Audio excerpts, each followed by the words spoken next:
જી આપણી સાથે જે કાંતિભાઈ છે આગેવાન ભાવનગરથી, તેઓ પણ જોડાયા છે. તેઓ પણ બે શબ્દો શું કહે છે? શું કહેશો? બાપુની સાથે મોટી સંખ્યામાં લોકો આજે માનવ મહેરામણ ઉમટી પડ્યું છે. આજે મારો અવાજ બેસી ગયો છે, પણ નવનીતભાઈ ઘણું બધું બોલવાનું મન થાય છે. આજે 11 દિવસ ત્યાં છતાં આજે વાતો કરી રહ્યા છે ન્યાય, પણ ક્યારે ન્યાય આપવાનો? અત્યાર સુધી જગજાહેર છે, જાહેરમાં કેવી રીતે સરે આમ માર્યા છે. ઢોરને મારતા પણ માણાની હૃદય દ્રવી જાય. આજે માણસને આવી રીતે માર્યો છે, તો હું એમ કહું છું ક્યાં સુધી સહન કરવાનું? અને ન્યાય અપાવવાની વાત કરે છે. બધા 15 ધારાસભ્ય, મંત્રીઓ, કેન્દ્રીય મિનિસ્ટરો એ પણ ગયા, છતાં સીટની રચના કરવાની અનેક જગ્યાએ સીટની રચના કરી, ક્યાંય ન્યાય નથી મળ્યો.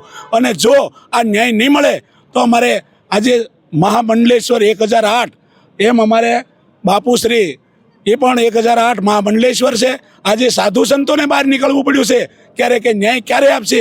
હિન્દુની નામે વાતો કરતા હોય છે, છતાં હિન્દુને નામે મત લેવામાં આવે છે અને હિન્દુને ન્યાય પણ નથી અપાવી શકતા.